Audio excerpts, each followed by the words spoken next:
이 비판은 변질된 사랑이래요. 관심이 없으면 그를 비판하지 않죠. 관심이 있으니까 비난하고 비판하게 되는 것이죠. 그래서 변질된 사랑이라 이런 표현을 합니다.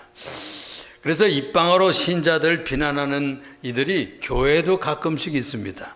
그들은 교회에 흔히 보면 갈등을 일으킨다고 합니다. 비판하는 이들은 자기 기준을 남에게다가 들이대는 거예요. 그런 잘못에 빠진다는 말씀입니다. 신자들의 성품과 교육 이게 다 달라요. 또 가정 문화도 다르고요. 전통도 달라요. 또 역할도 다르고 사명도 다 같지가 않아서 나의 일방적인 기준을 그 이들한테 이렇게 잣대로 들이댈 수가 없어요. 그런데 우리가 뭐라고 자기들의 기준을 그들에게 들이대겠습니까? 그건 참 우리가 좀 거친 말로 건방진 일이라고 볼 수가 있는 것입니다. 다 기준이 다를 수 있어요. 고린도 교회에요. 바울파가 있었어요. 아볼라파도 있었고 그리스도파도 있었고 뭐 이렇게 해서 여러 베드로 따른 사람을 게바파라고 그래요. 그래가지고 좋아하는 지도자가 물론 있게 마련했죠. 또 부흥사들이 와서 한 번씩 또 이렇게 부흥회라도 하고 가면은 그 은혜가 있고 뭐 인기가 있고 하니까 쫓아다니고 이렇게 하는데 그것으로 말미암아서 그 추종자들이 서로 이렇게 갈등을 일으키는 수도 교회에 있게 되는데 그렇게 하지 말라는 것이죠. 바울이 이 충성스러운 그 사역자들 지도자들을 비판하거나 또는 폄훼해서는 아니 된다. 이렇게 경고를 했습니다. 고린도전서 4장 5절 읽어보니까 이런 말씀이 있어요. 그러므로 때가 이르기 전에 곧 주께서 오시기까지 아무것도 판단하지 말라. 아무것도 판단하지 말라. 예수는 오실 때까지. 그가 어둠에 감추인 것들을 드러내고 마음의 뜻을 나타내시리니 그때 각 사람에게 하나님께로부터 칭찬이 있으리라 그랬어요. 그러니까 타인에게 이기적으로 대하면 결국 나도 그때 그런 대접을 받을 수밖에 없다고는 공식 속에 빠지게 됩니다. 비판을 받지 아니하려면 남을 비판하지 말라 하는 말은 황금률의 반대 명제라 이렇게 볼 수가 있어요. 너희가 헤아리는 그 헤아림으로 너희가 헤아림을 받을 것이니라. 이 헤아림이라 그런 말은 수를 센다 그런 뜻이에요. 또 잣대로 잰다 그런 말이래요. 그러니까 대개 우리는 자신에게는 관대해요. 남에게는 미주알 고주알 따지고 엄격한 잣대를 들이대기가 일쑤입니다. 그러니까 여러분들 우리가 이 세상도 보면은 여당 때는 이리저리 말하다가 야당이 되면 또 저렇게 다른 얘기를 합니다. 그래서 내로남불이라는 말이 유행하잖아요. 내가 하면 로맨스고 남이 하면 불륜이라고. 기준이 달라지는 거죠. 인간은 죄인이고 악해서요. 자기에게는 느슨하게 대하고 또 저도 못 지키면서 남에게 지키라고 우격다짐으로 강요를 합니다. 이 정신적 영적 교만이 남을 신랄하게 비판하게 되고요. 자신의 의를 확보하려는 심리가 뒤에 깔려 있다는 거예요. 남을 자꾸 욕하고 또는 남을 비난하고 비판하는 것은 나는 옳다 그런 것을 확보하려는 그런 짓을 하는 것이죠. 바리새인들이 그랬어요. 바리새인들 한 주에 2번씩이나 금식을 하고 또 11조하고 구제하고 세린처럼 죄를 짓지 않는다고 아주 자부를 했지 않습니까? 예수님도 비판하면서 자기들을 높이고 주님은 낮추려고 했어요. 이 남을 비판하면서 의롭다고 하는 우월의식에 가득 차서 자기들의 의를 드러낼 기회를 만들었던 것입니다. 그러니까 대개는 비난하고 비판하는 것은 그런 생각이 깔려 있는 것이죠. 자기는 의롭다 하는 것을 드러내기 위해서 기회를 삼는 것이죠. 또 다음으로는요, 심판은 하나님의 것이에요. 심판주는 오직 하나님이셔요. 그런데 자기가 심판주인 것처럼 군림하면 아니 되겠죠? 누구도 하나님의 자리에 앉을 수가 없습니다. 만일 심판주의 자리에 앉으면 그는 월권이고 하나님의 권세를 찬탈하는 악한 사람이 되는 것이죠. 그래서 우리는 형제이지 재판관이나 심판주가 돼서는 아니 된다라고 했습니다. 인간이 그 자리에 앉으면 위선자로 전락할 수밖에 없어요. 왜 그런가 하면은 우리들은 완전한 사람들이 아니기 때문에 아무래도 한때는 한 가지 두 가지는 오를 수 있어요. 그런데 다 100% 옳게 살 수가 없어요. 그래가지고 다른 것도 다 옳다 이렇게 얘기하려고 하면 위선자가 될 수밖에 없습니다. 위선자. 위선자라는 말의 본뜻은 연기한다 그런 뜻이 있어요.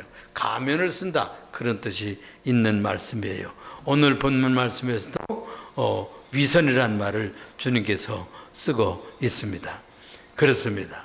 우리는 서로 격려하고 권면하고 기도해주고 도와주는, 그리고 성숙과 완숙을 지향해 나아가는 그런 자리에 있다고 하는 것을 기억해야 되는 것이죠.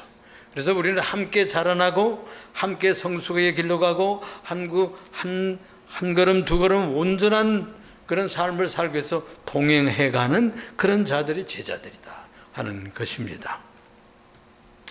그날에 남을 비판하는 자마다 다 비판당하는 자나 비판한 자들도 다 하나님 앞에서 서게 될 것이고 심판을 받게 될 것이며, 또 남에게 대해서 생전에 아주 가혹한 잣대를 들이댄다든지 또는 심판에 헤아림을 했다고 할 것 같으면 백보자의 심판에서도 또 가혹한 심판을 받을 것이다 라고 성경은 가르쳐주고 있습니다. 이웃에게 어떤 잣대를 들이댔느냐 하는 대로 헤아림을 받게 된다는 거예요. 그러므로 내가 그 나중을 위해서라도 조금 그런 얘기를 하고 싶은 그런 유혹이 있을지라도 지혜롭게 넓은 마음으로 관대한 마음으로 대해 놓으면, 용서해 주면 나중에 백보자 심판 앞에서 하나님 앞에서 그런 관대한 예우를 받게 될 거라는 거예요. 그래서 이웃에게 어떤 잣대를 들이댄 대로 우리는 똑같은 심판을 받고 헤아림을 받습니다. 긍휼하게 대했다면 긍휼의 잣대가 우리에게 적용되는 것이죠.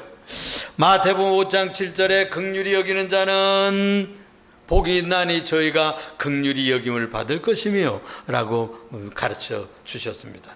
또 야고보서 2장 13절에 긍휼을 행하지 아니하는 자는 긍휼 없는 심판이 있으리라 라고 했어요. 긍휼 없는 심판이 있대요. 이렇게 되면 우리는 견뎌낼 수가 없는 것입니다. 그래서 긍휼은 심판을 이기고 자랑하느니라 야고보 선생이 그렇게 가르쳤어요. 그러니까 심판의 세계와 은혜의 세계는 아주 이렇게 다릅니다. 하늘과 땅 차이가 있어요. 고린도전서 11장 31절에 우리가 우리를 살폈다면 판단받지 아니하리오니와, 그래서 우리를 먼저 살피는 것이 지혜예요. 무슨 얘기 하려고 그러면 먼저 자기 자신을 살피라는 거예요. 쉽지는 않지만은 그런 훈련을 자꾸 해야 돼.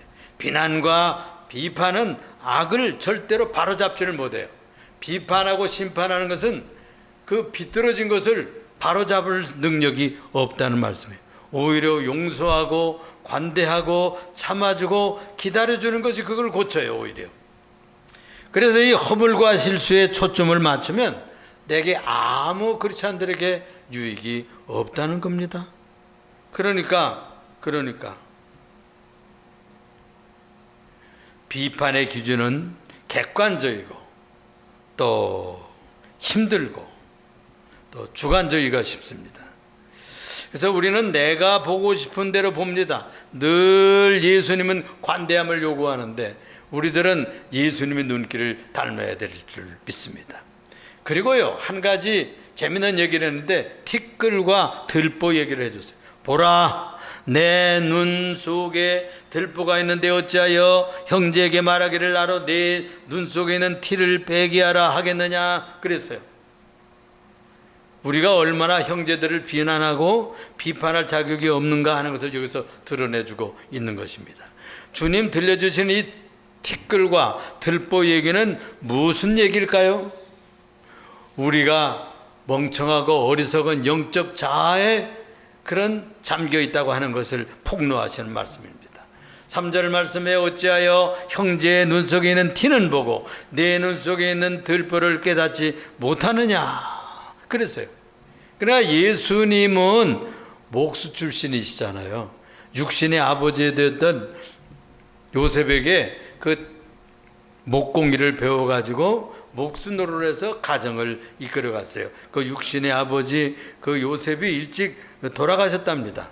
그런데 그 소년 시절에 아마도 대패질을 하고 또는 목공일을 하다가 이 소년 예수의 눈에 티가 들어가면 이 육신의 아버지 요셉이 부르면서 그 눈을 불어줘서 그 티를 빼줬던 그런 기억을 하지 않았을까 짐작이 되는 것입니다. 그런데 이 제 눈에는 들보가 큰 것이 박혀 있는데 친구 눈에 티 있다고 그걸 탓하고 그걸 빼주겠다가 대두는 것은 얼마나 웃기는 얘기예요. 속담에도 그런 말이 있습니다. 50보소 100보라. 전투하다가 전쟁하다가 지금 우크라이나하고 소련하고 지금 저 러시아하고 전쟁을 하지 않습니까? 그런데 사정상 후퇴할 수 있는 것입니다. 전투하다가. 그런데 100보 주랭날 친 놈이 50보 도망간 사람 보고서는 나무란다는 거예요. 그걸 50보소 100보라. 50보 도망간 사람을 비웃는다는 거예요. 100보나 도망간 친구가. 웃기는 거죠. 또 우리 시골 속담에 똥 묻은 개가 겨 묻은 개를 나무란다. 그런 얘기도 있어요. 응?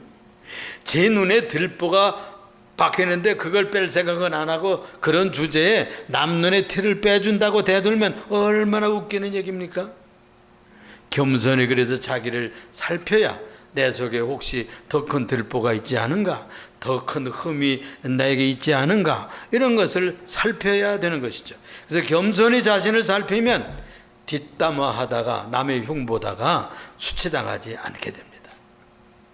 잠시만 자신을 살펴야 돼요. 자, 그러면 우리가 이 말씀에서 몇 가지를 배울 수가 있는데, 첫째는요, 형제의 허물을 보면서 자기 허물을 깨닫는다는 거예요. 그걸 반면교사라 그래요.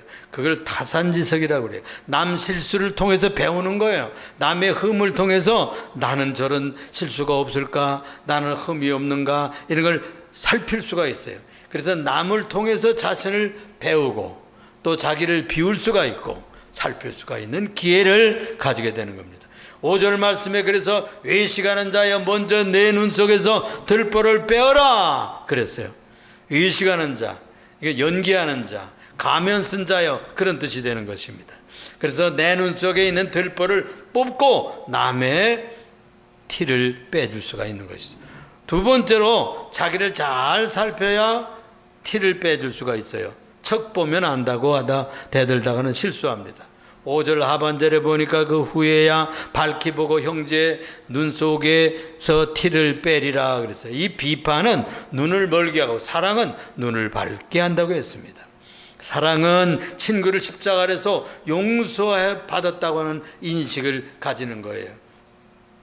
그러니까 자비의 눈길로, 용서의 눈길로 친구를 보아야 되는 것이에요. 세 번째로는 먼저 자신을 씻어야 남을 깨끗하게 해줄 수 있습니다. 오염된 마음, 눈으로는 형제의 티를 살필 수가 없어요.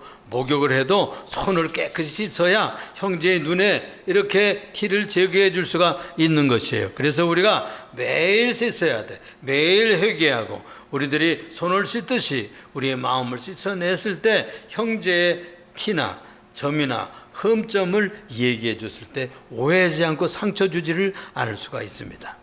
넷째로는 신뢰를 쌓아야 그 티를 빼줄 수가 없어요. 이 중요한 눈을 아무한 데다 맡기고 들여다보라고 이렇게 내주지를 않습니다. 눈처럼 귀한 것이 어디 있어요? 그래서 이 눈을 맡기려면 믿음을 가진 믿는 사이가 되어야 됩니다. 언행일치를 하고 감정 은행에 서로 믿고 마음을 푸는 그런 감정은행의 정립이 계속되어서 친밀감이 자꾸 가까워졌을 때 눈도 내주면서 눈을 들여다봐 줄 수가 있는 거예요.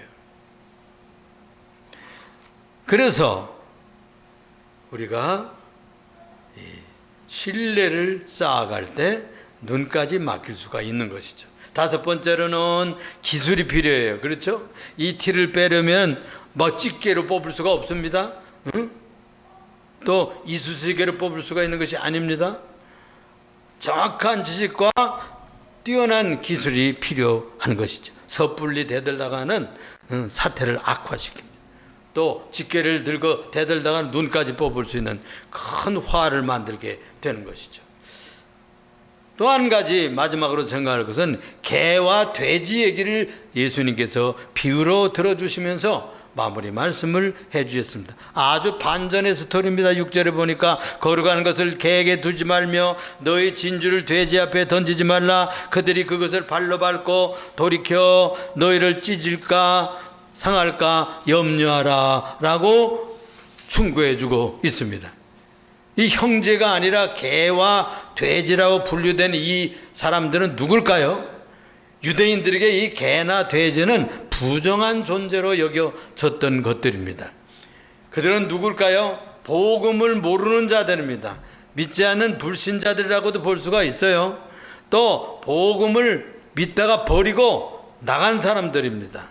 그들은 개와 돼지처럼 추한 것으로 돌아가는 특징을 가지고 있는 것입니다. 옛죄로 또 돌아갑니다. 개에게 거룩한 것을 준다고 하는 것은 어리석은 일이죠. 돼지에게 진주를 던진다는 것은 얼마나 관함한 일이고 당치 않는 그런 허비입니다. 그들에게는 그 진주와 그리고 보석이 필요가 없어요. 여러분들이 그 아주 완악한 자들이나 또 이 교회를 증오하는 자들이나 이런 아주 사악한 마음을 품은 자들에게 잘못 복음을 전파하면 개나 돼지처럼 오히려 그 충고나 또는 복음 전파나 교훈을 오히려 감사하기는커녕 우리를 공격하는 기회를 삼게 되는 것입니다. 우리를 흉보고 우리를 아주 마음의 상처를 줄 수가 있어요. 그래서 우리가 지혜롭게 충고를 해야만 하는 것이죠. 거만한 자를 책망하지 말라. 그가 너를 미워할까 두려우니라. 지혜 있는 자를 책망하라. 그가 너를 사랑하리라. 잠언 9장 8절에 그런 말씀을 하셨어요. 사랑과 이 상황을 분별해서 지혜롭게 말도 하고 복음도 전하고 지혜로운 충고도 해야지 아무나 그냥 턱턱 하다가는 오히려 화를 당할 수 있어요. 내 진심을 몰라주면 개나 돼지로 여겨라 이런 말이 있어요. 너무나 상처받지 말아야 됩니다. 개나 돼지처럼 그런 행동하고 그런 사상을 가진 자들이 얼마나 완악한 말을 해서 우리들이 선한 마음에 상처를 줍니다. 그래서 하나님의 영역으로 그들을 남겨둬야 됩니다.